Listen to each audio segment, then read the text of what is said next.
Gusto mo pa rin bang maging blooming kahit 50 ka na?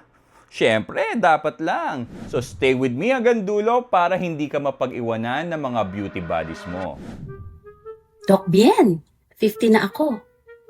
May pag-asa pa ba ako magmukhang fresh and blooming?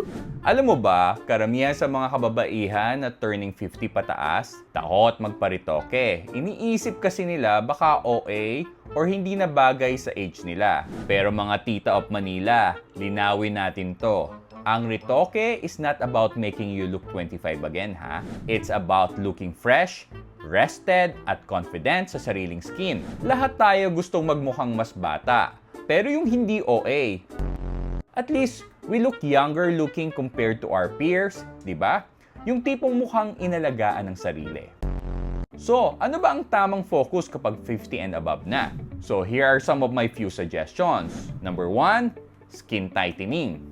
So, wag mong hayaang mag-hello ang lawlaw sa skin mo. Marami tayong options like mga non-surgical tightening treatments that can lift and firm without making you look frozen. In our clinic, options like Skin RX, HIFU, at ang pinaka-favorite ko, EndoLift. It helps tighten deeper layers while keeping movement natural. So pangalawa, volume. As we age, natural talagang nawawala ang facial fat. So, hello, hollow under eyes, sunken cheeks, at temples. So real talk, hindi na ako magpapaikot-ikot mag-recommend. Multiple sessions of injectable biostimulators often wish they could do what one proper fat grafting session can achieve. So fat grafting remains my gold standard for facial volume restoration. Pangatlo, skin quality. Sagging is one thing, but dull, uneven skin tone, nope.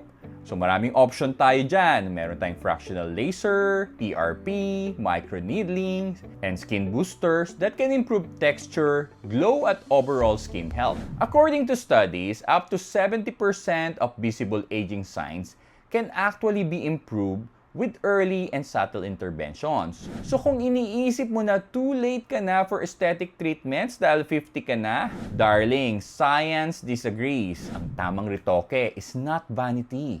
It's self-care with intention.